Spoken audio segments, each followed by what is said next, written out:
Pag-aralan natin ang kanyang salita. So, ang title ng ating pag-uusapan ay To Live, to Die. Yan. To live, to die, and die to live. Masyadong makata, no? To live, to die, and die to live. Marami kasi akong napulot dito sa verse na ito, kaya ito ang senior ko kasi ito kasi yung paksa o tema ng anniversary kanina doon sa Valenzuela. Sa isip ko, dahil napakayaman ito sa mapupulot nating kaalaman, isi-share ko na rin sa inyo. So, narinig na nila ito kanina, ngayon naman ay maririnig natin. Yung gusto kong basahin nyo yung verse. Pakibasa po ang verse sa Bible sa John chapter 12 verse 24. Dito natin kukunin ang ating pag-uusapan. Alright, everybody read. Ready, go. Truly I tell you, unless a grain of wheat falls to the ground and dies, it remains by itself. But if it dies, it produces much fruit. Yes, sabi po sa Tagalog, pakatandaan ninyo, hanggat hindi nahuhulog sa lupa ang butil ng trigo at mamatay, mananatili itong nag-iisa. Ngunit kung ito'y mamatay, mamumunga ito ng sagana. Ayan, isang makahulugang metaphor.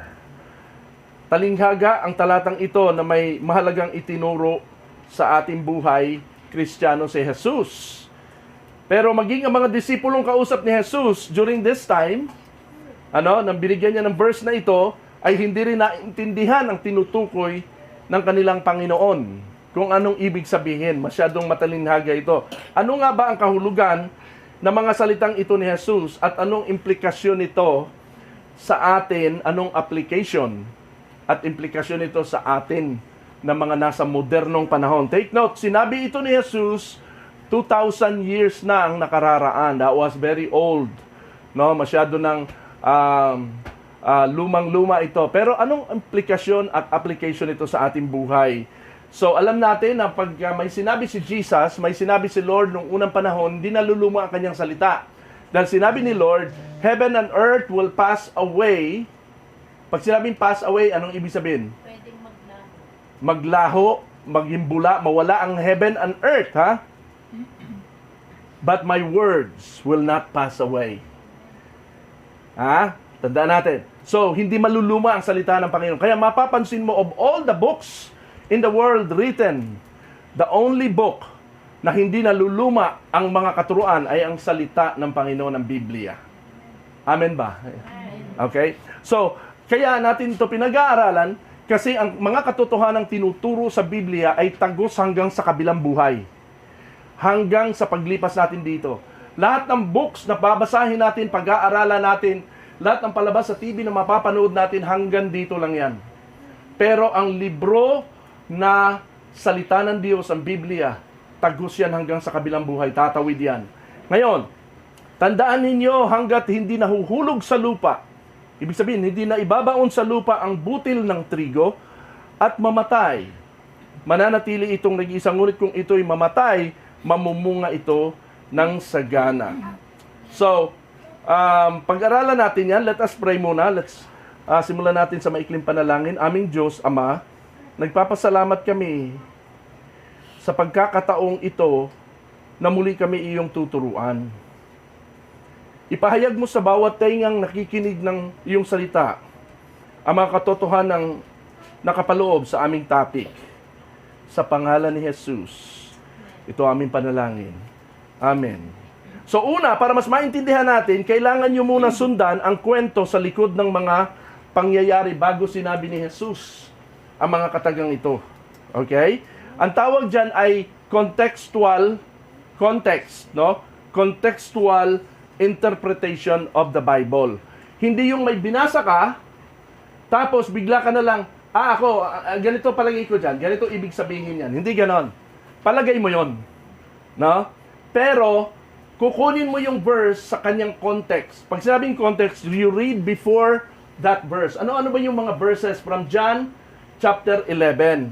So, ikukwento ko sa inyo ano ang mga nakalagay doon sa John chapter 11. Nasabi ni Jesus ang mga salitang ito dahil ngayong 33 years old na siya. Sa puntong ito, 33 years old na siya sa mundo, batid niyang dumating na ang main event ng kanyang buhay. Sabihin natin, main event. Main event. Dumating na ang main event ng kanyang buhay, ang kanyang misyon at ang takdang oras para siya ay ialay bilang handog sa ikatutubos ng sangkatauhan. Kumbaga, in short, mamamatay na siya. Kaya sinabi niya to, ibabaon na siya sa lupa. Yan pala yung ibig niya sabihin doon. Tumutukoy ito sa kanyang kwento. Mababasa natin sa itinakbo ng kwento mula sa previous chapter 11 ng John, na pinagplanuhan ng dakpin para patayin si Jesus ng mga Jewish leaders dahil masyado nang dinudumog ng taong bayan si Jesus, bunsod ng kanyang sunod-sunod na mga himala. At ang pinakamatindi sa lahat ng himala na ginawa ni Jesus ay ang pagbuhay niya sa isang patay. Nakakita na kayo ng patay na nabuhay? Na binuhay? Sa panahon nila, sobrang gigantic miracle yon. Sa lahat ng milagrong ginawa ni Jesus, ang pagbuhay ng isang patay ang talagang umugong sa buong Israel. At dahil doon, nung pumutok ang balitang yon, dinumog na siya ng mga tao. Si Jesus, okay? Pati kasi yung mga hintil, pag sinabing hintil, hindi Hudyo, mga taga-ibang bansa, mga Griego, mga non-Jewish, na mula pa sa ibang lugar ay dumayo sa Jerusalem, hinanap si Jesus para makilala. Sino yung bumubuhay ng patay dyan sa inyo? Nagkataon, nalalapit na kasi noon ang fiesta o Passover Festival. Yung Passover Festival, ito yung Pasko, kung tawagin sa kanila. Sa atin ay katumbas ito ng Pasko. Okay? Sa kanila, Passover Festival. Pinupuntahan ng mga tao yon, dinadayo yon. So, ito na yung pagkakataon na mamimit nila ang milagrosong si Jesus. Alam nila nandoon at pupunta sa Jerusalem, kaya dinudumog sila ngayon ng tao ngayon. Sa pagkakataong ito, nung pumutok ang balitang ng buhay ng patay si Jesus. Ito yung okasyon na popular sa tradisyon natin ngayon na Palm Sunday. Pag narinig niyo yung Palm Sunday, alam niyo yon, yung Linggo de Palaspas, na nagpapalaspas tayo. Ito yung kwento na yon, Yung mga tao namitas ng mga dahon ng palms Tagalog, namitas yan ng mga dahon at winawagayway nilang ganon bilang paghanga, pagparangal kay Jesus sa kanyang pagiging milagroso at makapangyarihan at pagkiklaim na siya ay Mesiyas, siya ang anak ng Diyos. So ito na yon, at naging tradisyon na natin ito ngayon. So ito yung kwento na yon, dinumog si Jesus na maraming tao. At dahil dito, ang dami ng mga taong naniniwala unti-unti kay Jesus. Dahil dyan, nangamba ang mga Jewish leaders na isusulong ng taong bayan ang paghirang kay Jesus bilang Messiah, Mesiyas, at hari ng mga Hudyo, na maraming kontra doon kay Jesus. Now, itong mga taong bayan, dahil believe sila kay Jesus sa mga milagro niya, gusto nilang hirangin si Jesus na hari ng mga Hudyo, na siya ang Mesiyas. Pag nagkataon po, natatakot sila na wasakin, natatakot ang mga Jewish leaders, ang mga high priest, ang mga Pharisees, natatakot sila na wasakin ng pamahalaang o pamunuang Romano ang kanilang Jewish temple, Jewish sect and religion. Dahil pumalit na, dumating na ang Messiah, wawasakin na yun, natatakot sila doon. At pag nagkaganon, ano sa palagay nyo mangyayari? Ang iniisip nila, nako, saan tayo pupulutin ito? Tayo yung mga politiko dito sa Israel, at pag naalis ang templo, wala na tayong say. Alright? So, yun ang kinatatakutan nila. Ano mangyayari sa kanila? Pupulutin sila sa kangkungan. So, masisira ang kanilang karir. Kaya para mapigilan ang lahat ng yan, nag-emergency meeting sila para ilatag ang plano kung paano mawala sa landas nila si Jesus, at pati na rin si Lazaro na binuhay ni Jesus, dahil siya ang punot dulo ng lahat ng pagtitiwala ng mga tao kay Jesus. Ito, mababasa ito sa John chapter 11 hanggang sa John chapter 12. Okay? Ito yung background story ng verse na yan. So, para hindi magmukhang murder, ito muna, papaano nila papatayin si Jesus sa palagay nyo? Wala silang makitang kasalanan o krimen kay Jesus na sapat para hatulan ng death penalty si Jesus. At hindi papayag ang taong bayan na patayin si Jesus. So kung murder naman ang gagawin nila, sila naman ang magiging kriminal at sila din ang mahahatulan sa bandang huli. So, hindi po pwede nating i-murder si Jesus. Anong gagawin natin? So, nag-emergency meeting sila. Ang gagawin nila, nakaisip sila ng paraan. So, para hindi magmukhang murder ang pagkamatay ni Jesus at hindi masira ang kanilang political career, nakaisip sila ng isang brilliant idea. Ano kaya yung idea na yon? Paparatangan nila si Jesus ng blasphemy. Anong blasphemy? Paglapastangan. Yan. Paparatangan nila si Jesus ng paglapastangan sa Diyos. Paglapastangan kay Yahweh para pasok sa batas ng death penalty ng Judaism. Alright? Sabi kasi sa Levitico, tingnan natin, nakalagay ba dyan? Yes. Sabi sa Levitico, at sinabi ni Yahweh kay Moises, ilabas ninyo sa kampo ang nagmura. Sino dito nagmumura? Ilabas. Ilabas ninyo sa kampo ang nagmura. Hindi ito basta regular na mura, ha? Hindi ito expression. Ipatong sa ulo niya ang kamay ng lahat ng nakarinig sa kanya at pagkatapos ay batuhin siya hanggang mamatay. So death penalty ang pagmumura noon sa Diyos. No? Sabihin mo sa bayang Israel na mananagot ang sinuwang lumapastangan sa kanyang Diyos, ang lumapastangan sa pangalan ni Yahweh, maging katutubong Israelita o dayuhan, ay babatuhin ng taong bayan hanggang sa mamatay. Yan ang death penalty. Murahin mo noon ang Diyos o magsalita ka ng something na hindi sacred against God, ikaw ay guilty of death penalty. So ngayon, itong naisip nila, kasi mga Jewish leaders sila eh. Ito lang yung paraan kasi walang kasalanan si Jesus eh. Kinakailan gamitin nila yung mga sinabi ni Jesus noon. Ano ba yung mga sinabi ni Jesus noon?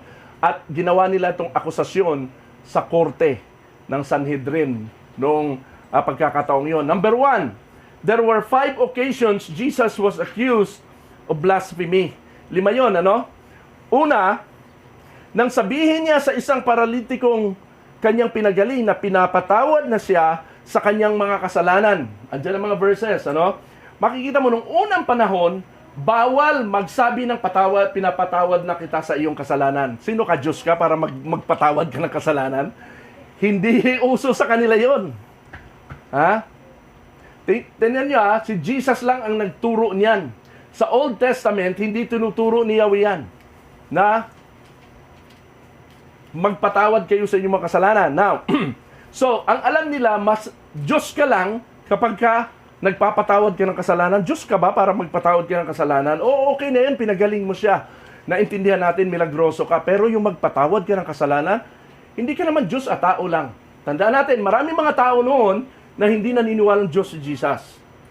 Marami din mga tao ngayon na hindi naniniwalang Diyos si Jesus.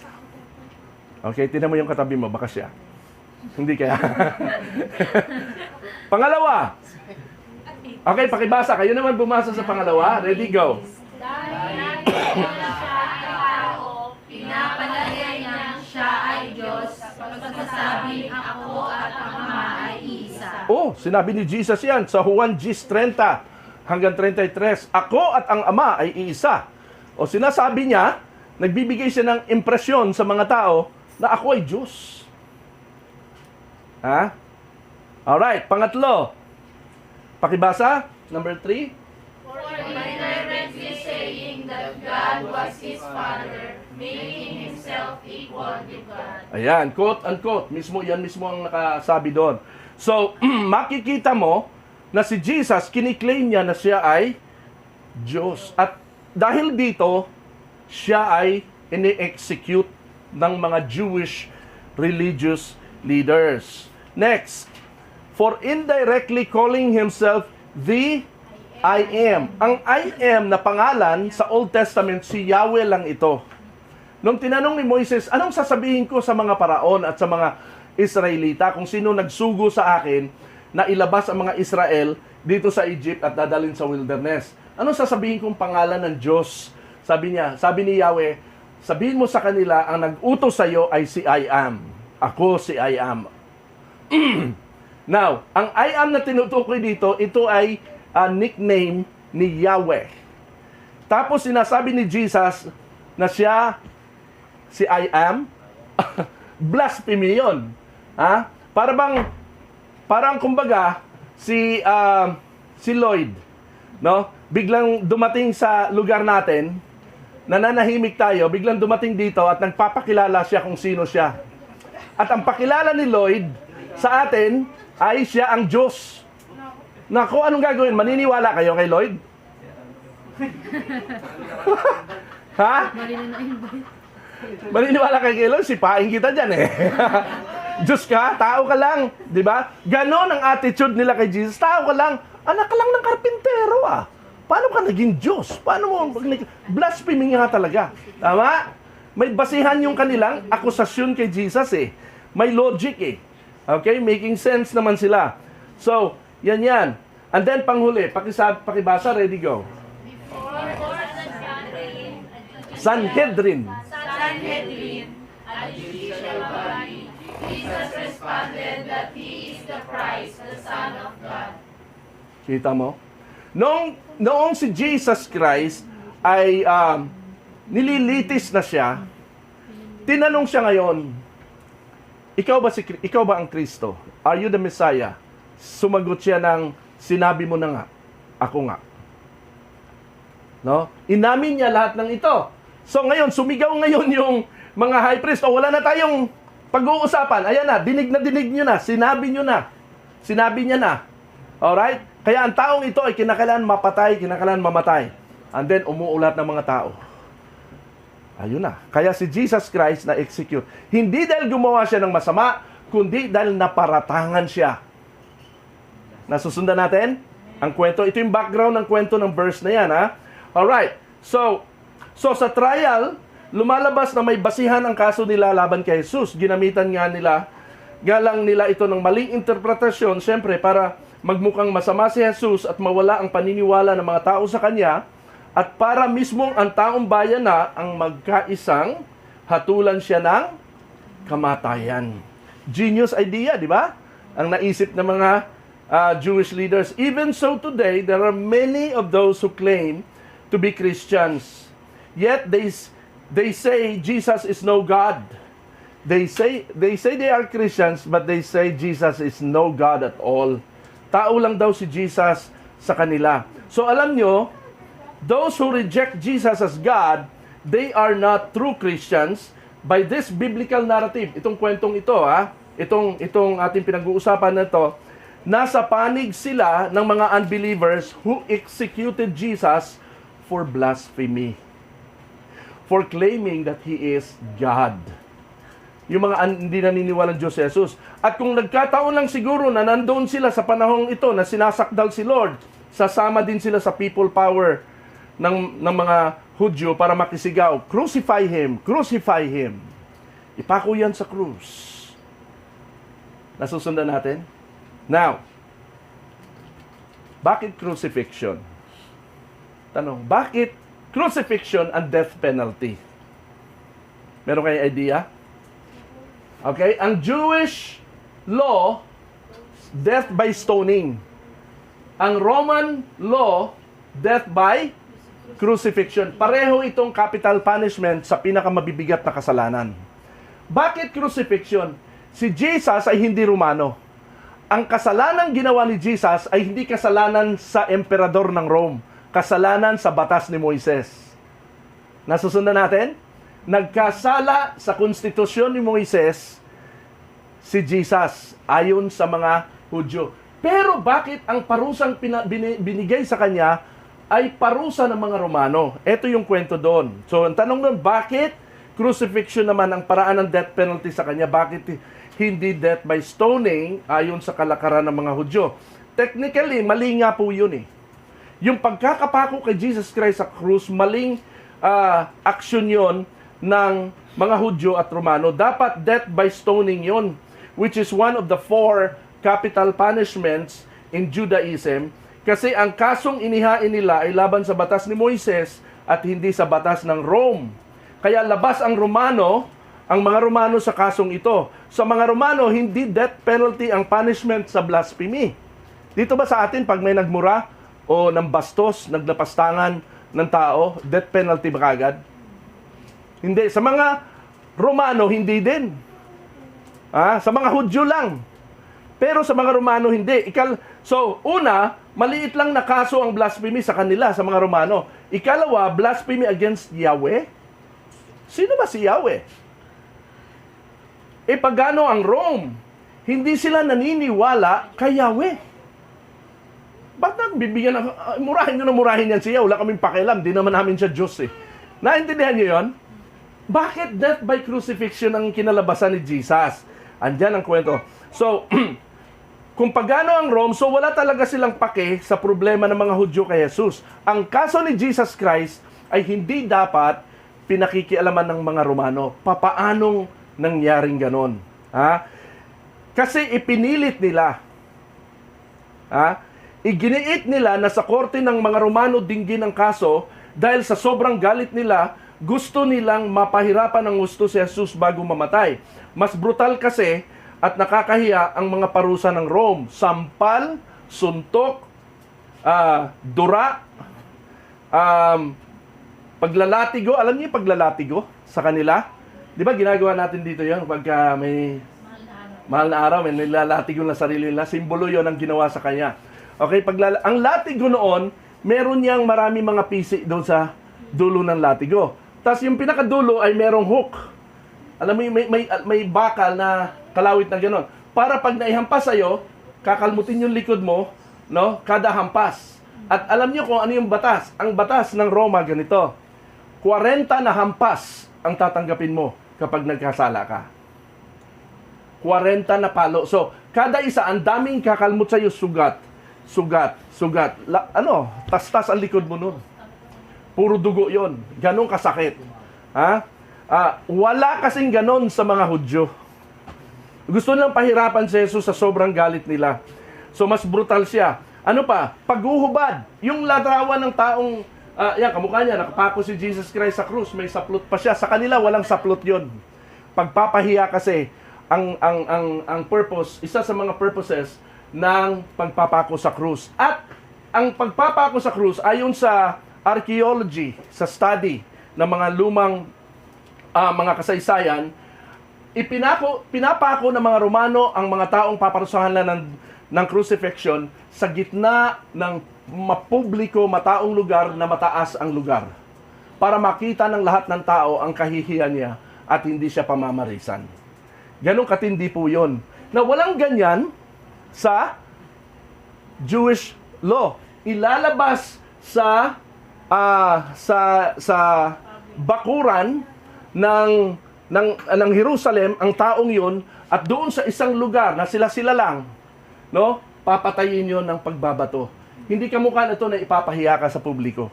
Ganun katindi, masyadong unjust ang pagkakaparusa sa ating Panginoon. So, huhubaran ka, tapos ipapako sa krus. Ang matindi pa doon, bago ka ipako sa krus, maglalakad ka na pasan-pasan yung punong kahoy na pagpapakuan sa'yo ng malayong lugar. Pagkatapos niyang lapnos-lapnos ang likod mo. No, ganun katindi ang pahirap kay Jesus. Walang ganyan sa mga Hudyo. Pero ito ang magic sa kwentong ito. Ang tanong, pinalagan ba ni Jesus ang hindi makatarungang hatol sa kanya? Pumalag ba si Jesus? Nagreklamo ba siya? Sumagot ba siya sa trial? Nung tinatanong siya ni Poncio Pilato, totoo ba itong inaakusa nila sa iyo? Sumagot ba si Jesus? Hindi. Nanahimik si Jesus. Grabe. Pagkakataon niya na sana yon na mapalaya niya ang kanyang sarili sa hindi makatarungang hatol ito, pero hindi, nanahimik siya sa court trial. Naging pihong ehemplo siya sa kanyang sariling aral sa Mateo 5. Ano yung sabi sa Mateo 5? Pakibasa, ready, go. Ngunit sinasabi ko sa inyo, huwag kayong gumanti sa masamang tao. Kung sinampal ka sa kanang pisngi, iharap mo rin sa kanya ang kaliwa. Kung isakal ka ni naman upang makuha ang iyong damit, ibigay mo ito sa kanya pati ang iyong balaban. Kita mo? Pihong siya ang naging example ng kanyang sariling sermon sa Matthew 5, ni hindi siya umimik nang tanungin ni Pilato kung taga saan siya. Tinanong ni Pilato, taga saan ka? Alam niyo kung bakit siya tinanong ni Pilato? Nagbubulong-bulungan, binulungan si Pilato ng mga Hudyo na nag-aakusa kay Jesus. Sabi niya, yung taong yan, kailangan mamatayan. Kasi kiniklaim niya na anak daw siya ng Diyos. Kiniklaim niya na Diyos siya. Ano anak to ng Diyos? Natakot si Pilato. Kasi sa mga Romano, naniniwala sila ng multiple God. Naintindihan natin? Ano sila? Mga pagans, naniniwala sa kung may nagkiklaim na anak yan ng Diyos, baka nga, gumagawa ng himala. Baka nga, sinong taong gumagawa ng himala? Natakot si Pilato kay Jesus. Kaya ngayon, nilapitan niya si Jesus at tinanong niya, taga saan ka po? Taga saan ka? Alam niyo sinagot ni Jesus? Nakakabinging katahimikan. Hindi siya umimik. Hindi siya sumagot. So, ito ngayon ang sinabi ni Pilato. Tinako ko nandyan. Wala eh. Itong sinabi ni Pilato, ayaw mong magsalita sa akin? Hindi mo ba alam na may kapangyarihan akong palayain ka o ipako sa krus? Sumagot si Jesus. Doon lang si Jesus sumagot. At eto ang malupit dito. Ang pagsagot na ito, sa sinabi ni Pilatong yon, ang nagbunsod ng kanyang pagpapako sa krus. Ha? Anong sinagot ni Jesus? Hindi ka magkakaroon ng kapangyarihan sa akin kung hindi yan ibinigay sa iyo mula sa langit. Aba, iniinsulto mo pa ako? Ako si Pilato rito? Ako yung husgado rito? Tapos sasabihan mo pa ako ng ganyan? Sino ka para magsalita sa akin ng ganyan? Kita mo? Parang yung mga sagot ni Jesus Christ, itinutulak niya na, sige, kung yan ang gusto niyo, ipako niyo ako sa krus, gawin niyo. Kahit hindi makatarungan. Bakit nagkaganon? Yan ay nasa John chapter 19, ha? Nagpaubaya si Jesus sa kalooban ng Ama kung ano ang mangyayari sa Kanya sa pagkakataong yun ang kalooban ng Ama. Isinakripisyo niya ang sarili para maganap ang kasulatan. So kaya pala yun nangyari, lahat ng akusasyon at lahat ng mga trial sa Kanya at hindi niya pag-imik, dahil nasusulat pala yun. Prophecy pala yun. Lahat ng pangit na nangyayari sa mundo ngayon, tandaan natin ito, nasusulat ito, prophecy ito. Kailangang matupad ito. Lahat ng kahirapang nagaganap sa atin, sakit at karamdaman, lahat ng yan, nasusulat ito. Ito ang sabi sa prophecy dyan, ha? Ang hindi alam ng mga religious leaders, o baka nakalimutan lang nila sa sobrang galit nila kay Jesus, ay, alam nito mga religious leaders, marurunong ito sa Biblia. Alam niyo bang mas marurunong pa sila sa atin? Minaster nila ang Biblia. Pero bakit hindi nila napansin ito na lahat ng ginagawa nila kay Jesus ay nasusulat pala? Ha?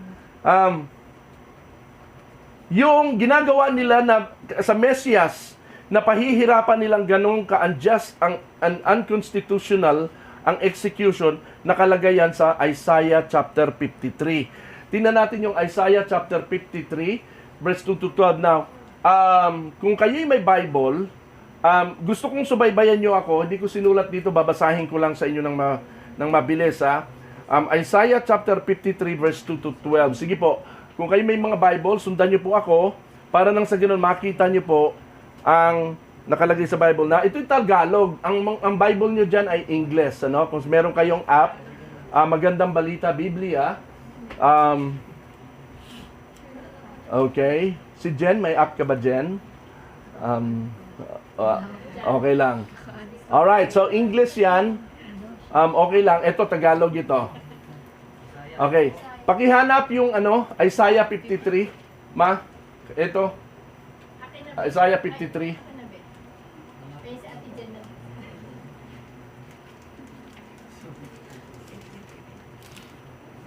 Okay, nandiyan na kayo? Pakisabi ko anong page yung mga nakahanap na para yung ibang kapares ng Bible. Ha? 848 daw. Dito ay iba. Nag-iisa lang naman ito. Okay. Sige, sa susunod, bibili tayo ng Bible, siguro na pare-parehas, Tagalog. Alright, so babasahin ko sa Tagalog, verse 2. Kalooban ni Yahweh na matulad sa isang halaman ang kanyang lingkod, parang ugat na natanim sa tuyong lupa. Walang katangian o kagandahang makatawag pansin. Pansinin niyo rito wala daw katangian o kagandahang makatawag pansin. Walang taglay na pang-akit para siya ay lapitan. Naman si Jesus Christ, yung nakapako sa krus, poging-pogi, ang tangos ng ilong, no? Maski punong-puno na siya ng dugo, poging-pogi pa rin, no? Pero dito, sabi ng Bible, hindi siya kaakit-akit. So in short, pangit ang itsura ni Jesus. Hindi siya mukhang royal blood, kaya hindi siya kapanipaniwalang Diyos. Kasi ang mga Diyos, mga makikisig yan, no? Kaya hindi siya pinaniniwalaan. So dito, hindi siya kaakit-akit. Walang taglay na pang-akit para siya ay lapitan. Hinamak siya ng mga tao at itinakwil. Nagdanas siya ng hapdi at hirap. Wala man lang pumansin sa kanya. Binaliwala natin siya na parang walang kabuluhan. Tunay ngang inalis niya ang ating kahinaan. Pinagaling niya ang ating mga karamdaman. Subalit inakala nating iyo'y parusa ng Diyos sa kanya. Yung pagkamatay niya sa krus, yun ay para sa ating healing. Yun ay para sa ating kagalingan. Pero ang akala natin si Jesus ang pinarusahan. Sabi pa dyan, verse 5, ngunit dahil sa ating mga kasalanan, kaya siya nasugatan. Siya ay binugbog. So ano yung sinabi ron? Binugbog dahil sa ating kasamaan. Tayo ay gumaling dahil sa pahirap na dinanas niya. At sa mga hampas, ito na yung hampas, yung palo, walang ganon. Sa mga Hudyo. Sa mga hampas na kanyang tinanggap, tayong lahat ay tulad ng mga tupang naliligaw. Nagkanya-kanya tayo ng lakad. Ngunit ipinataw ni Yahweh sa kanya ang kaparusahang tayo ang dapat tumanggap. Tayo dapat yung makasalanan, tayo dapat yung parusahan, pero sinalo tayo ni Jesus Christ. Sa kanya ipinataw ang parusang yon. Siya ay binugbog at pinahirapan, ngunit hindi kumibo kahit isang salita. Ito na. Nandito nasusulat yung hindi pagkibo ni Jesus. Tulad ay tupang nakatakdang patayin, parang korderong hindi tumututol kahit nagupitan. Kita mo? Kaya pala si Jesus Christ hindi umiimik. Kasi nasusulat pala yun, prophecy pala yun. Kailangan di siya umimik. Kasi pag umimik siya, opo, hindi ako dapat parusahan. Ang kanilang kasalanan, ang kanilang akusasyon sa akin ay hindi totoo. Hindi palalayain siya ni Pilato. Hindi siya namatay. Hindi siya napahirapan. Hindi siya naparusahan. At pag hindi siya naparusahan, hindi siya namatay, napako sa krus, ano mangyayari? Hindi matutupad ang kasulatan. Pag hindi natupad ang kasulatan dahil hindi siya namatay, hindi tayo mahuhugasan sa ating kasalanan. Hindi tayo magiging matuwid sa harapan ng Diyos at hindi tayo maliligtas. Kaya pala hindi umiimik si Jesus. Alright? Nang siya'y hulihin at hatulan upang mamatay, wala man lang nagtanggol sa kanyang kalagayan. Siya ay pinatay dahil sa sala ng sangkatauhan. Napansin nyo, ang dahil sa dinami-dami ng pinagaling ni Jesus at ginawa niya ng himala noong unang panahon. Nasaan sila nung nasa trial si Jesus? Ni wala man lang sumagot doon nung si Jesus Christ na nanahimik, hindi sumasagot. Wala man lang sumabat. Ang sabi nyo, hindi totoo yung mga pinaparatang lang sa inyo. Wala. Walang nagtanggol sa kanya. Yung pangyayari nyo na walang nagtanggol sa kanya, nasusulat din pala yun. Prophecy din pala yun. Kaya kapag may pangit na nangyayari sa buhay mo, sa buhay ko, sa buhay natin, may plano ang Diyos doon. Baka yan ay nakatakda talaga para sa iyo. Tandaan natin. Amen ba? Amen. So, siya'y inilibing na kasama ng masasama at mayayaman. Alam niyo yung yung kumuha sa kanya na ipinalibing siya doon sa tomb. Mayaman yun eh. Nasusulat din. Ito yung kasulatan noon. Yan. Kahit na siya'y walang kasalanan o nagsabi man ng kasinungalingan. Tamo, wala siyang mali talaga. Sinabi ni Yahweh, ang kanyang paghihirap ay kalooban ko. Kita mo? Meron talaga mga paghihirap na kalooban ng Diyos. merong purpose ang Panginoon. Ha? Alright? So, wag nating questionin ang Panginoon kapag dumaraan tayo ng mga paghihirap kasi baka hindi mo lang naiintindihan, yan pala ay kalooban ng Panginoon. Ang kanyang kamatayan ay handog para sa kapatawaran ng kasalanan, hindi o dahil dito'y mabubuhay siya ng matagal, makikita ang lahing susunod sa kanya. Ibig sabihin, ito yung mga taong mananampalataya sa kanya at sa pamamagitan niya ay maisasagawa ang aking panukala. Pagkatapos ng mahabang pagdurusa, muli siyang lalasap ng kaligaya, malalaman niyang hindi nawala ng kabuluhan ang kanyang pagtitiis.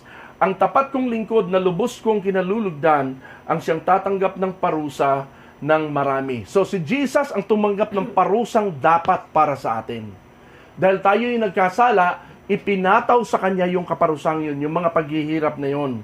No? Alang-alang sa kanya, sila'y aking patatawarin. So tayo ay patatawarin ng Panginoon alang-alang kay Jesus Christ na nagdusa para sa atin. Kaya tayo ay maliligtas hindi dahil mabait tayo, dahil mabuting tao tayo. Tayo'y maliligtas sapagkat si Jesus Christ ay kinuha ang ating place of punishment. Siya na ang pinarusahan. At ipinahintulot yun ng Panginoon. Dahil dito, siya ay aking pararangalan kasama ng mga dakila at makapangyarihan sapagkat kusang loob niyang ibinigay ang sarili. Hindi siya tumutol. Hindi siya Sino sa inyo dito ang kapag pinaratangan ng kapitbahay, sama mo na ako, pinaratangan tayo ng kapitbahay ng hindi totoong akusasyon at dinala tayo sa barangay, pinabarangay tayo. Pagdating sa barangay, anong gagawin natin? Balitaktakan, paliwanagan, no? Ilaban mo ang iyong karapatan, ilaban mo ang iyong sarili, mga ganon, ano? Pero si Jesus, hindi siya tumutol. Hindi siya umimik. So, nasusulat pala lahat ng yun. Kusang loob niyang ibinigay ang sarili at nakibahagi sa parusa ng masasama. Na parusa ito ng masasama, ibig sabihin, parusa ng mga Romano. Dahil hindi ito parusa ng mga Hudyo. Ang parusa ng mga Hudyo, yung death by stoning, ito'y hindi parusa ng masasama. Ito'y parusa ng naaayon sa batas ni Moises. Ang parusa ng pagpapapako sa krus ay parusa ito ng mga pagano, ng mga Romano. Di ba? Ayan, nasusulat na naman dito. So lahat talaga na nangyari kay Jesus, nakasulat sa Matthew or sa Isaiah 53. At nakibahagi sa parusa ng masama. Inako niya ang mga kasalanan, o inako niya ang mga makasalanan at idinalangin siya'y patawarin.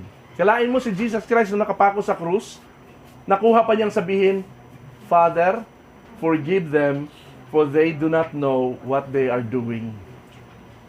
Hindi nila alam ang kanilang ginagawa. Hindi nila alam.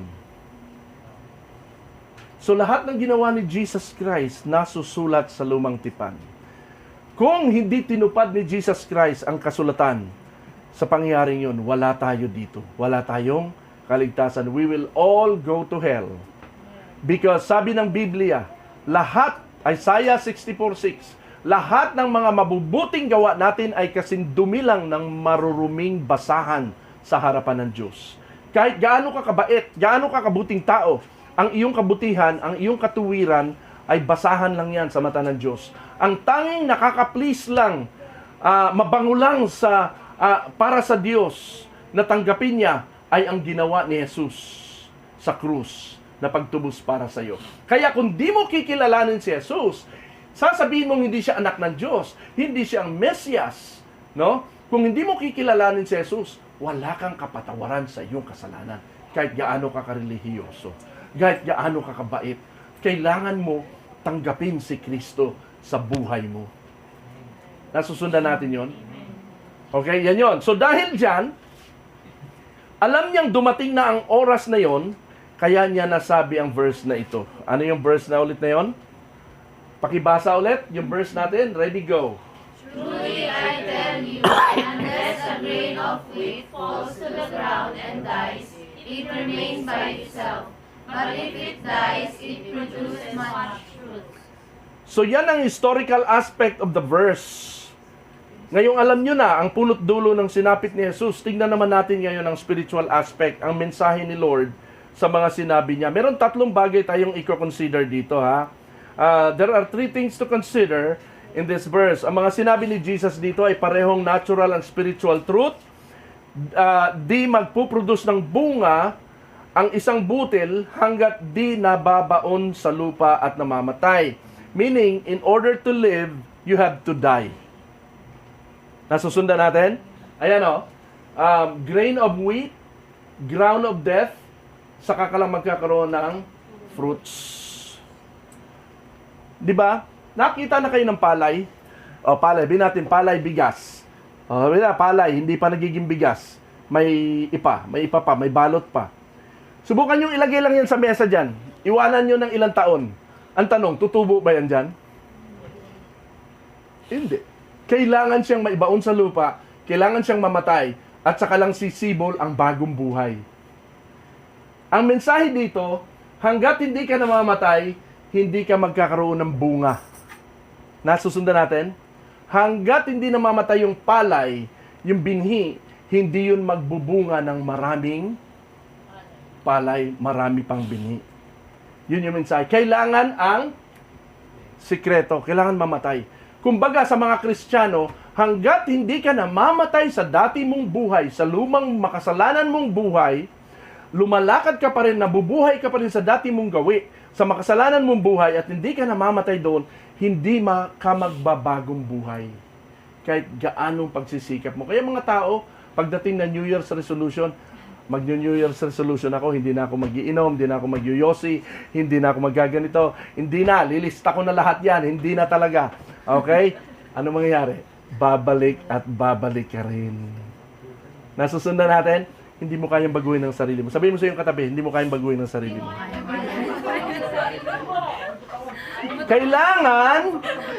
Kailangan mamatay ka sa dati mong pagkatao, sa luma mong pagkatao. Kinakailangan yung lumang pagkatao matanggal sa iyo at saka lang sisibol ang bagong buhay. Alam niyo yung trabahong yan?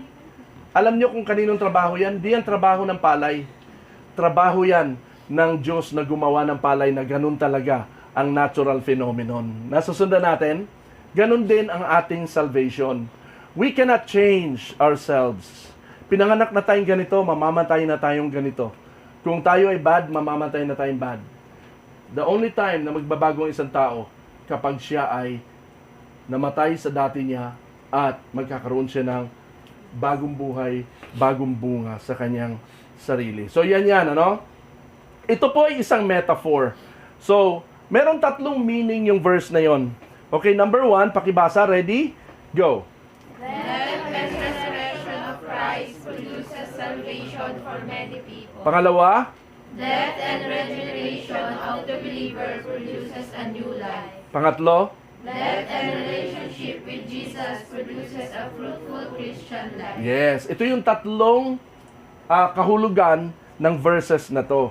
Una muna, death and resurrection of Christ produces salvation. What Jesus was saying here is unless He Himself falls and dies, He remains alone, nothing will change, the world will remain the same, mapapahamak pa din ang mga tao sa impyerno, sa kabila ng mga pangangaral at mga himala na kanyang ginawa.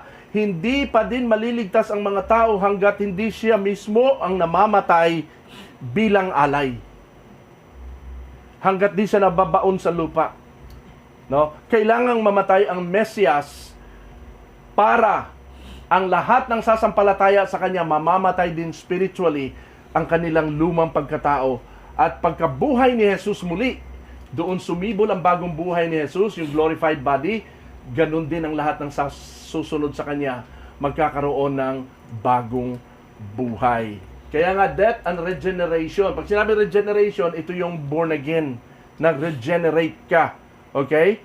So, nasusundan natin. Tingnan natin ang sinabi ni Jesus Christ dyan. Sa una, death and resurrection of Christ produces salvation for many people. John 12 verse 23, and Jesus answered. Verse 23, ito lang yung naunang verse doon sa ating topic, ha. sa ating teksto. And Jesus answered, "The hour has come for the Son of Man to be glorified." Alam niyo yung salitang glorified? Glorification can happen only when a person dies, kapag ang tao ay namatay. When a person dies and resurrects. Pag ano sa Tagalog ang resurrect? Muling nabuhay. Kapag ang tao ay hindi namatay at nanatiling patay, hindi muling nabuhay, hindi siya magkakaroon ng glorified body. Glorification only happens when a person dies and resurrects. Si Jesus Christ, He died and then He resurrected the third day. Nagkaroon siya ng glorified body. Kaya nga nung hahawakan na siya ni Mary, sabi niya, wag mo muna akong hawakan. Glorified body yun. So, glorified body. Unless He dies and resurrects, His followers cannot be saved. Yung lahat ng disipulong tinawag niya, hindi yan maliligtas. Hanggat di namamatay ang Jesus. Okay, yan ang ibig sabihin yan. It's the death and resurrection of Christ that produces the fruit of salvation in humanity. Yan yon. Kaya kailangang mamatay at mag-resurrect si Jesus para magkaroon ng kaligtasan ang maraming mga tao.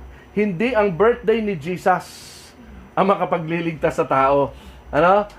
Masaya ang mga tao pag Pasko birthday ni Jesus, celebrate yung birthday ni Jesus kasi andyan na ang manunubos. Hindi po makapagliligtas ang baby Jesus. Tandaan natin yan.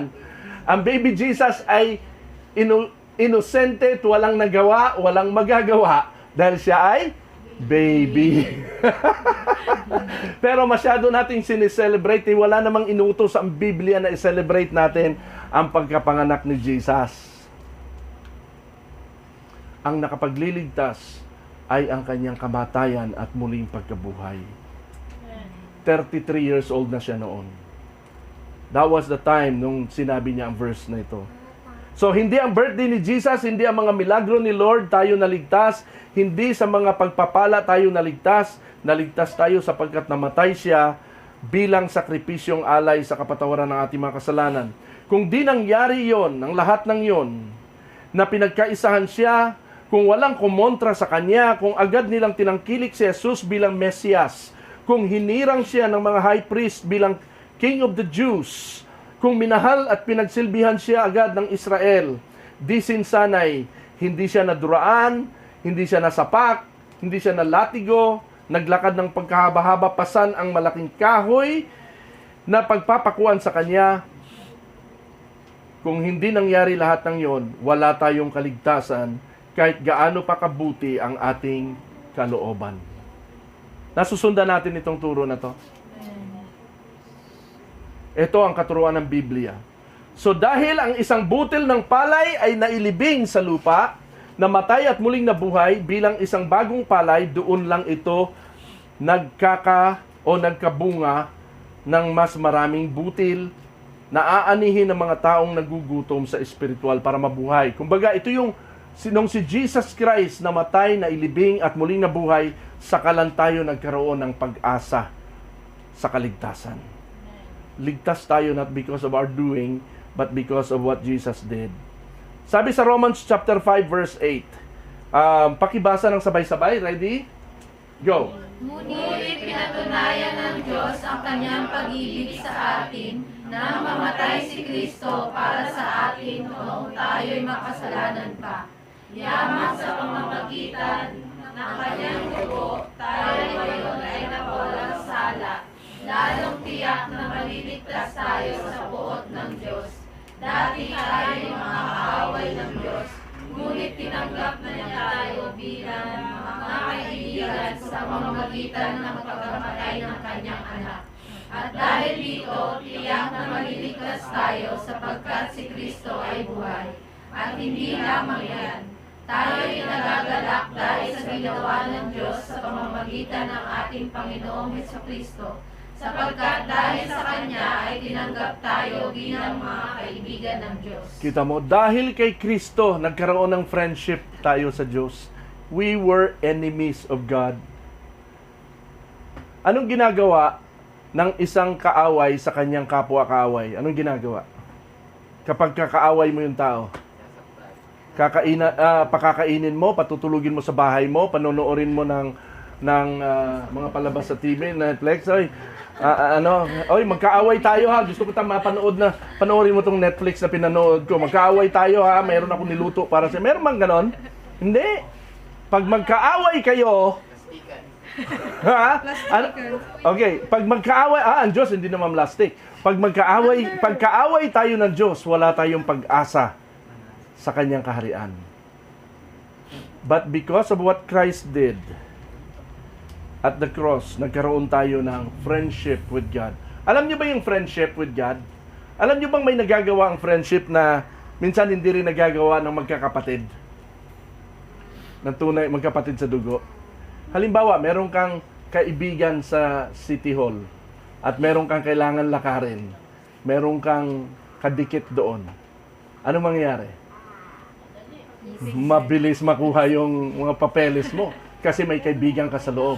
Anong mangyayari kung ang kaibigan mo sa loob ng City Hall, madali ka nakapasok kung ang kaibigan mo sa loob ng City Hall ay ang mismo mayor. ang pinakapuno mismo doon, ay wala na. Walang haharang sa'yo. Ay, kaibigan mo pala si mayor. Pasensya ka na, hinaharang kita kanina. Lusot ka na. Ganon yun. Walang demonyong haharang sa atin sa pagpasok sa langit kapag kaibigan natin si God. And because of God, because of Jesus, nagkaroon tayo ng access sa throne of grace, sa throne of God. Amen ba?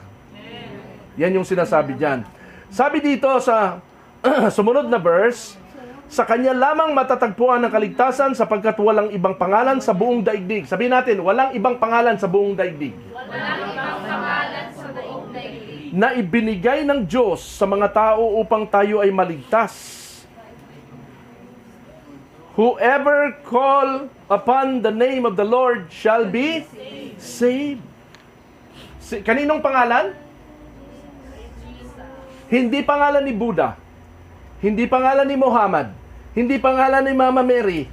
Hindi pangalan ng mga apostol o sino pa mang santo ang tatawagin mo at hindi ang pangalan ni Yahweh. Madami nagpipray, Yahweh, Yahweh, Lord.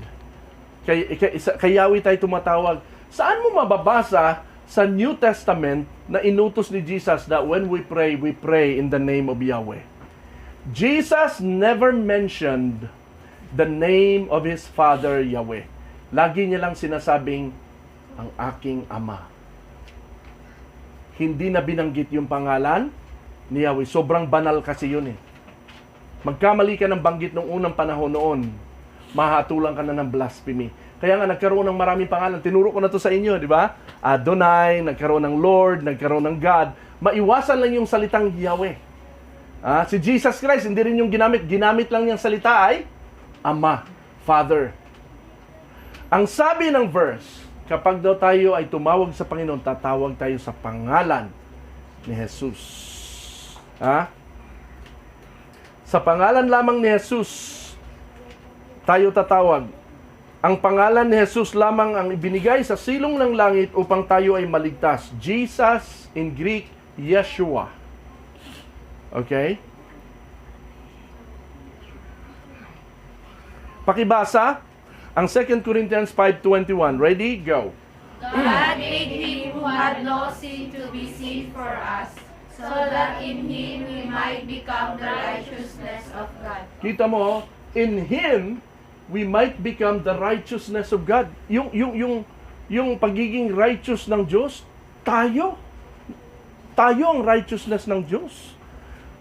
Bakit natin sinasabing makasalanan pa rin tayo? Sabihin mo sa iyong katabi, hindi ka na makasalanan, oy. You are the righteousness of God. Tingin kayo sa akin. Every time na iniisip mo o sinasabi mo na makasalanan ka pa din, gayong tumanggap ka na sa Panginoon at si Kristo ay nasa puso mo na, every time na naiisip mo pang ganon, kulang pa ang pagtitiwala mo sa ginawa ni Kristo para sa iyo. You are no longer a sinner. You are now a saint. Alam niyo ba yon? Sa Bible, ang tawag ni Paul sa lahat ng mga churches ay ano? saint. To the saints in Galatia, to the saints in Corinth, to the saints in Philippi, no? To the saints in Ephesus. Ano? Ang tawag ni Paul sa kanila ay mga saints, pero mga nagkukulang pa din sila. Alam niyo kung sinong mga brethren nung unang panahon ng pinaka pasaway sa lahat? Alam niyo kung sino?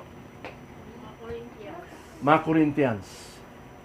Sobrang pasaway itong mga Korintong ito. Pero still, ang tawag ni Paul sa kanila, they are saints. Because ang kanilang righteousness ay hindi sa kanilang own doing. The righteousness is in Him. Sino yung Him? In Christ.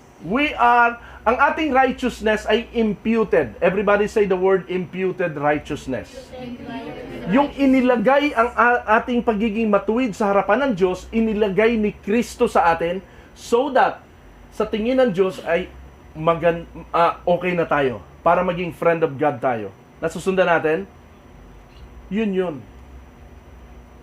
Hindi sa ating sariling gawa tayo naliligtas o naging righteous. Because sa sariling gawa natin, you can never be righteous before God, no matter gaano ka kabuting tao. Sapagkat, balikan natin ang Isaiah 64:6.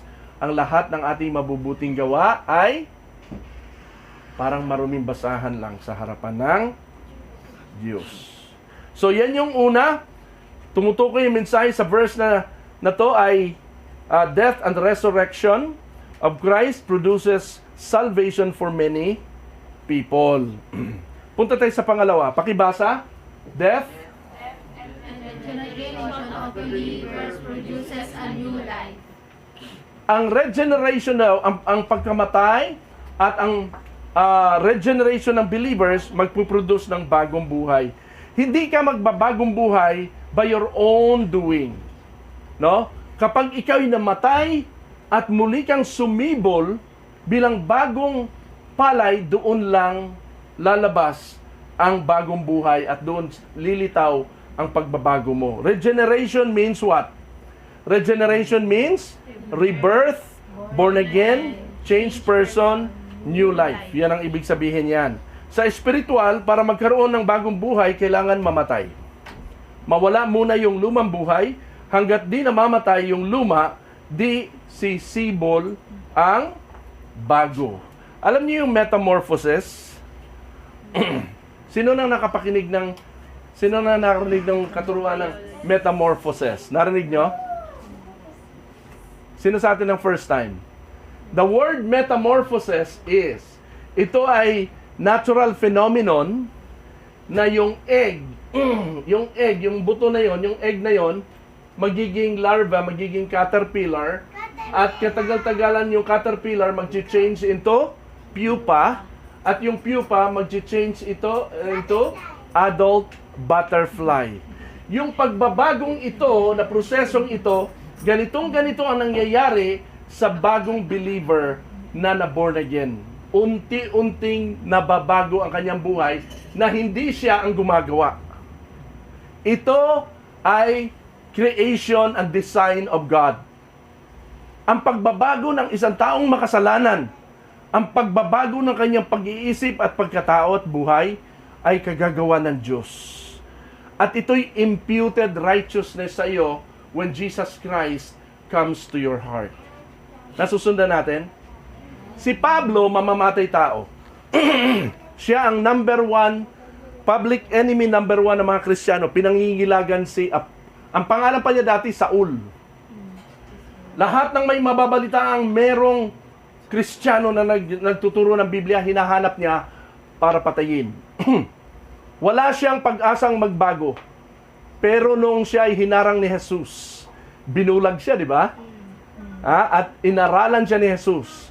Si Pablo ay unti-unting nagbago. At napakalaki ng metamorphosis niya to the point na nung nagpakilala na siya sa Jerusalem brethren, kina Peter, sabi niya, uy, ba't nandito yan? Sabi ng mga apostol, ba't nandito yan? Di ba yan ang mamamatay tao? Yan ang pumapatay sa atin? Baka nandito yan para hulihin tayo. Hindi, nagbago na ako. Ako'y kasama nyo na. Hindi kami maniniwalang nagbago ka na. Baka kunwari ka lang.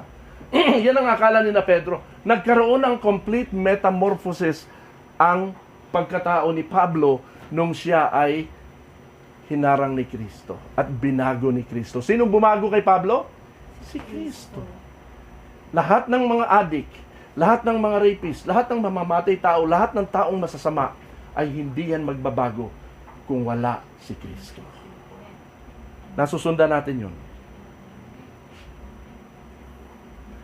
Ang pagkamatay ng lumang buhay at pagkatao hindi nakukuha sa sariling sikap, pagpapakabait at pagpapakatino para magbagong buhay.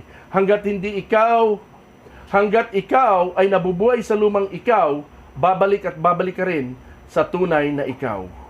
Ang spiritual metamorphosis nating mga tao ay bunga lamang, resulta lamang ng complete surrender to Jesus. Kapag sinuko mo ang buhay mo sa Panginoon, magkakaroon ka ng mga changes na ikaw mismo magtataka ka, bakit ayaw mo na sa ganitong mga gawain?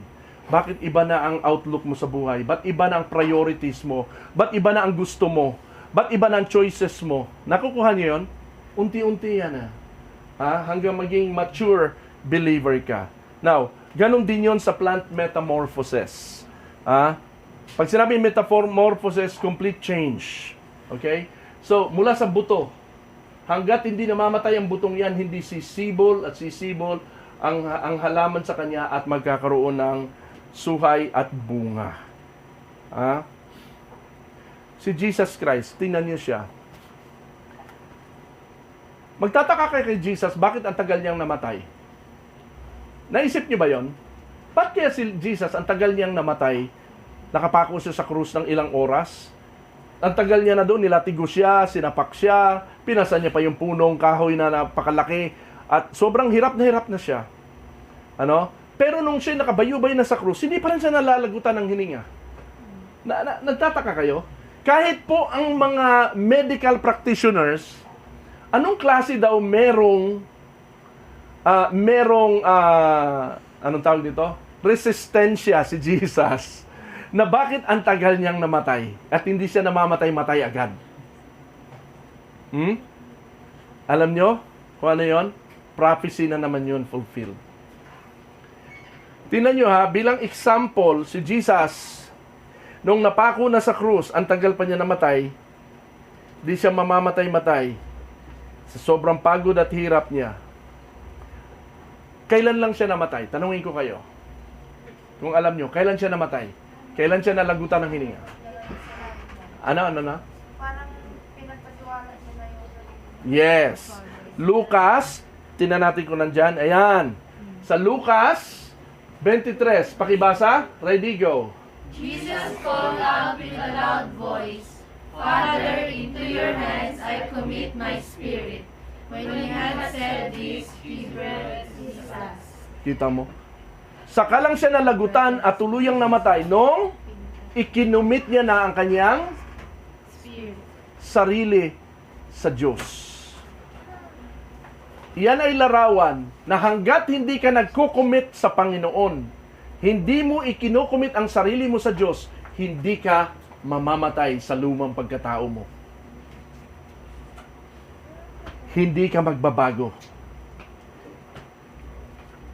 You have to decide to commit to give up your life to Jesus, to obey, to follow Jesus, para ka mamatay sa saluma mong pagkatao at saka lang sisibol ang bago mong pagkatao.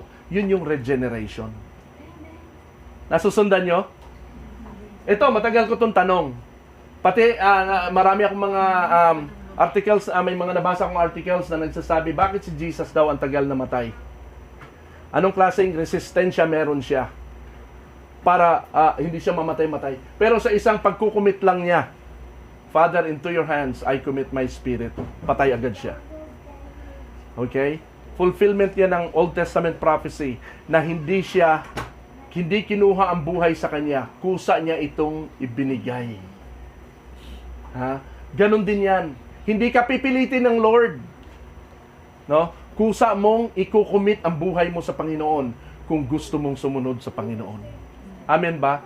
Kung gusto mong magkaroon ng pagbabago ng buhay. Yan yon. Noong kusa niyang ibinigay ang sarili niya sa Ama, doon lang siya nalagutan ng hininga. At nung siya namatay, inilibing, bumangon siya muli, saka lang nagkaroon ng bagong buhay at resurrection at saka regeneration ng lahat ng mga sumunod sa Kanya. Kapag isinuko mo ang buhay mo sa Panginoon sa pamamagitan ng pagtalikod sa kasalanan at pagsunod sa Kanya, doon lang kusang magsisimula ang tunay at ganap na pagbabago sa iyo. Iba-ibang tao, mayroong madali lang sumunod sa Lord, may iba namang matagal. Kung paanong si Pedro ay kay bilis sumunod sa Panginoon nung tawagin, si Pablo naman ay kailangan munang bulagin bago sumuko. Baka meron sa atin dito na kinakailangan munang bulagin ng Panginoon bago ka sumunod sa Panginoon. Okay? Parehas din ang uuwian mo, susunod ka sa Panginoon. Alam niyo, si Lord, alam niya kung sino ang mga tunay na sa Kanya. Before the foundation of the world, kilala na ng Panginoon kung sino-sino ang mga ililigtas niya. Sino-sino ang susunod sa Kanya. Kaya kung ikaw'y matigas ang ulot, ayaw mo pa rin at alam ng Panginoon na ikaw susunod sa Kanya, baka kailangan Kanya munang mabulag. Naalala ko tuloy yung isang pastor. Sabi niya gano'n, tigas ng ulo ko kasi bago ako nagpastor. Ayaw ko, puro ako ayaw, hanggang nakulong siya. Nung nakulong siya sa Bilibid Prison, sa National Penitentiary, dahil nakapatay siya, nung nakulong siya, saka siya namulat. Dapat pala wala ako dito nung sinunod ko lang ang Panginoon. Kinakailangan muna akong makulong. Kinakailangan muna pala akong makapatay at madagukan ng ganito bago ako susunod sa Panginoon. Saka lang siya sumunod sa Panginoon. Nakukuha natin, doon din ang uwi natin. So, kinakailangan mamatay muna tayo sa ating sarili, i-give up natin ang ating sarili sa Panginoon para tayo ay magkaroon ng bagong buhay. Alright? Sabi diyan, Galatians 2:20, I have been crucified with Christ.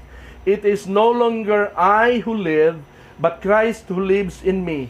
And the life I now live in the flesh, itong katawang lupang ito, I live by faith in the Son of God who loved me and gave Himself for me. Ito'y by faith ko nang ipinamumuhay ito, hindi ito sa pamamagitan ng sarili ko.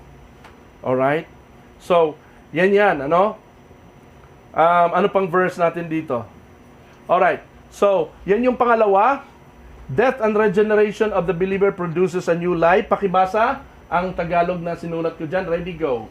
Kapag isinuko mo ang buhay mo sa Panginoon sa pamamagitan ng pagtalikod sa kasalanan at pagsunod sa Kanya, doon lang usang magsisimula ang tunay at ganap na pagbabago sa iyo. Doon lang magsisimula ang tunay at ganap na pagbabago sa iyo.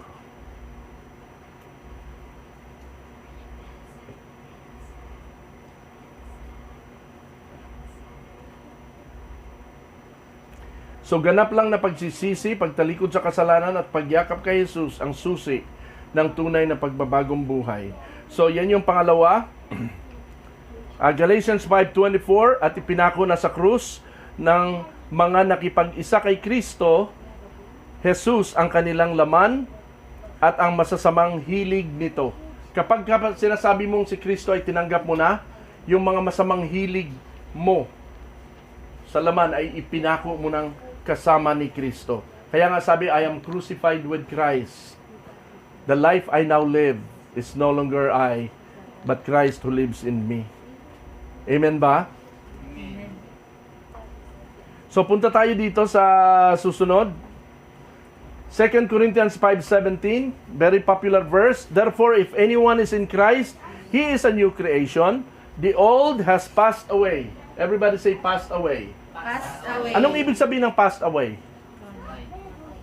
Namatay. Saka lang mamamatay ang old life mo kapag ikaw ay in Christ na.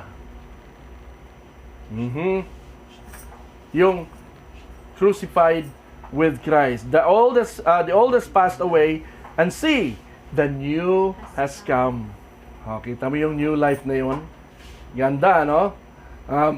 Alright, next. Punta tayo sa panghuli. Pakibasa po. Let the relationship with Jesus produces a fruitful Christian life. Ito naman ay tumutukoy sa mabungang buhay ng isang mananampalataya. Okay?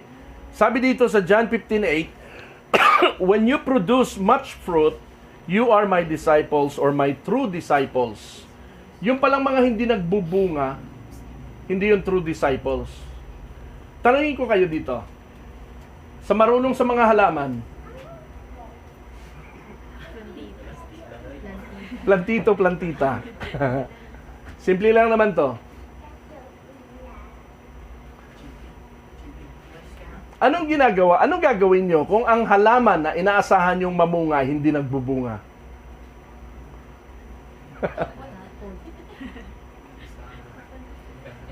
Matutuwa ka ba sa halaman hindi nagbubunga? Ayan, galing-galing ng halaman ko, hindi nagbubunga. Oh. Ayaw mamunga. Oh, yan, gustong-gusto ko yan. Gusto nyo ba yung ganon? Walang ganon. Ang ikinatutuwa mo yung mabunga. Masyadong maraming fruits. Ang sabi diyan, this brings great joy, great glory to my Father kapag ka ikaw ay mabunga.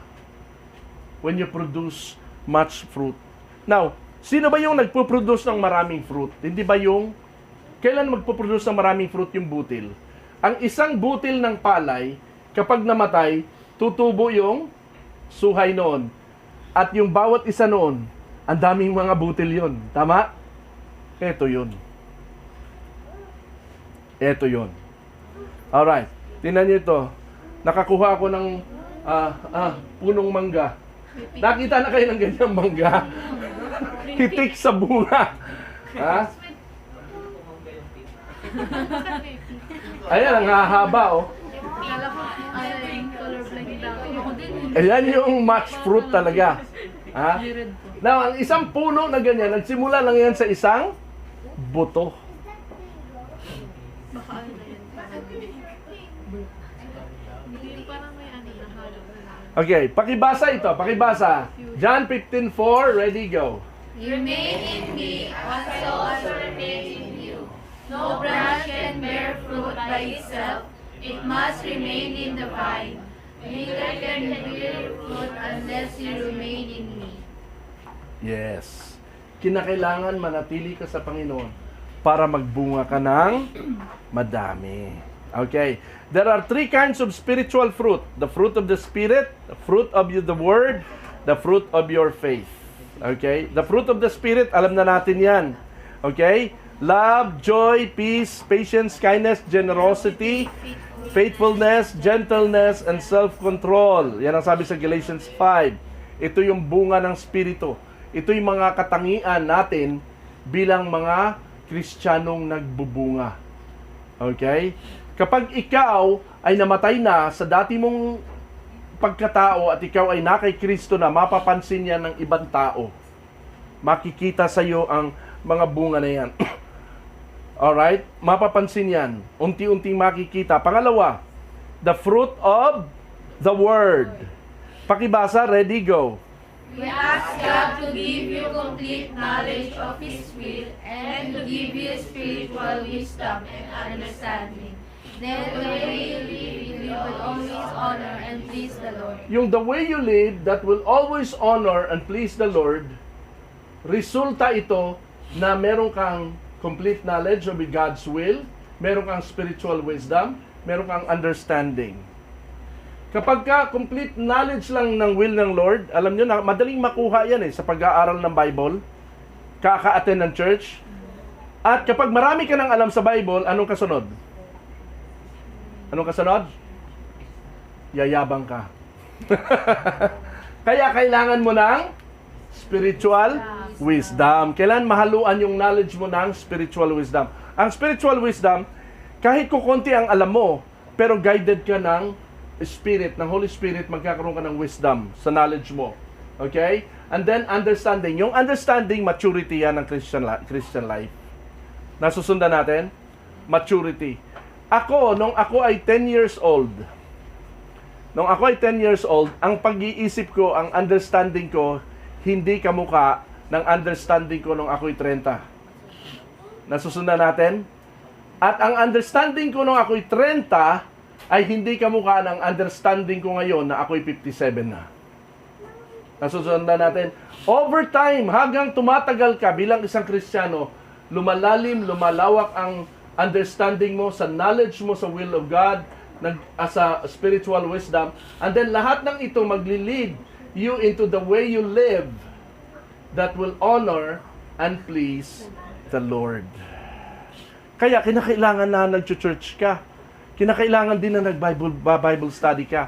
So that magkaroon ka nito, mag-grow ka, so that yung lifestyle change mo, hindi yun instant. Yun ay unti-unti. That will please the Lord. Pakibasa ang kasunod na verse 10. Ready, go. And your lives will produce every kind of good fruit. All the while you will grow as you learn to know God better and better. Kita mo? Your lives will produce every kind of good fruit. All the while you will grow as you learn to know God better and better. Alright? Now, panghuli. Ayan, panghuli. Ano yung panghuli? Fruit of your faith. Fruit of your faith. Ibang bunga naman ito. Anong ginagawa nila? Ibang klaseng bunga po ito. Ito yung bunga mo sa Panginoon, bunga mo sa pananampalataya pag nag-soul winning ka. Mga kaluluwa naman ang bunga na ito.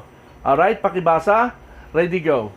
Nais kong magkaroon din ako ng bunga mula sa inyo, kung paanong nagkaroon ako ng bunga sa ibang mga hentil. O, kita mo. Si Paul, Apostol Pablo, gusto niya magkaroon ng bunga ng kanyang faith sa mga tao. Yung faith niya, isasalin niya sa mga tao. Soul winning. Alright? So, isang klaseng bunga naman ito. Hindi ito yung bunga unang binanggit natin. This is the fruit of your faith. Nag-share ka ng faith mo sa mga tao at tumikilala sila sa Panginoon. Tumatanggap sila, anak mo yan kay sa Lord. Bunga mo yan sa Panginoon. Amen? Dinidisciple mo yan. Yan yung fruit of your faith. Ang sabi pa dyan ng verse, hindi ko ikinahihiya ang magandang balita, sapagkat ito ang kapangyarihan ng Diyos para sa kaligtasan ng bawat sumasampalataya. So, hindi niya ikinahihiya ang mag-share ng gospel. Amen ba? So, tandaan natin, ito yung tatlong meaning ng verse na ito. Death and resurrection of Christ produces salvation for many people. Death and regeneration of the believer produces a new life. Death and relationship with Jesus produces a fruitful Christian life. Dito tayo magtatapos, mga kapatid. Tandaan natin. Pakibasa ang verse sa ating conclusion. Ready, go. Whoever loves his life loses it, and whoever hates his life in this world will keep it for eternal life. If anyone serves me, he must follow me, and where I am, there will be my servant also. If anyone serves me, the Father will honor him. Alright. So Jesus Christ, He died and rose again. He was glorified. We will have to die also. Hindi necessarily physically, kundi spiritually. I am crucified with Christ. Nevertheless, I live. Yan ang sabi ng Galatians 5:20. Now, 5:16. Now, Christianity means follower of Christ. A disciple is just another term of a follower. Nung tawagin niya ang kanyang mga disipulo, come and follow me, he meant to follow his lead, his example, which is to live and die to live for God. This is what honors the Father. Not everyone who claims to be Christian can really obey this truth. Only those who are chosen. Okay? So, let's pray. Manalangin tayo. Please bow your head in prayer. Sige po. Kausapin mo si Lord. Kinausap ka ng Lord kanina sa message na to. Ikaw ngayon ang tumugon sa Panginoon. Ang mensaheng ito ay isa na namang challenge sa inyo na suriin ang inyong sarili. May ilang katanungan ako na gusto kong itanong sa inyo o itanong mo sa iyong sarili. Ikaw ba ay nasa panig ni Kristo o kontra ka kay Kristo? Kung ikaw ay panig kay Kristo, nabubuhay ka ba para kay Kristo o para sa sarili mo? Nakikita mo ba sa sarili mo ang mga bunga ng pagiging Kristiyano o hindi? O relihiyoso ka lang? Ask yourself, Kung oo, alin doon? Isa-isahin mo isa-isahin mo ang bunga para ma-realize mo. Kung ang sagot mo naman ay hindi, ano ang pasya mo ngayon? Magpasya ka para kay Lord habang nasa iyo pa ang pagkakataon. Life is not a game. Life is not a gamble. As others might put it, life is a decision. Your future is formed by which decision you make, which road you take. If you laid your life to serve the Lord, you may lose it here, but gain it there in heaven. As Paul decided and said, "For me to live is Christ, and to die is gain." Sana ang desisyon na ito ay maging sa iyo din. Alright? So, ako'y umaasa sa iyo, Panginoon, na ikaw, Panginoon, ang kumausap sa iyong mga anak ngayong hapon na ito, na napakalaking bagay. And actually, this is the only thing for us to have a changed life, is to die from our old life, from ourselves, and live for you, and live in you. Maraming salamat sa iyo, Panginoon. Hayaan mo na ang truth na ito ay parang buto na inihasik ko sa kanilang puso, at sisibol, maunawaan nila, at magkaroon ito ng bunga sa kanilang mga personal lives. At Panginoon, we pray na magkaroon kami ng maraming fruits. Hindi lamang sa buhay namin, personal na buhay namin, mga katangian na sinabi ng Bible, kundi magkaroon kami ng mga bunga ng aming faith, na marami kami ma-sharean ng iyong word at makakilala sila sa iyo. Tulungan mo kami, Panginoon, hanggang sa muli namin pagsasama-sama ay makapagdala kami ng mga invited guests para makapakinig ng iyong word. Maraming salamat sa iyo. In Jesus' name, Father, this is our prayer. Amen. Amen. Palakpakan natin ng Panginoon. Alright? So,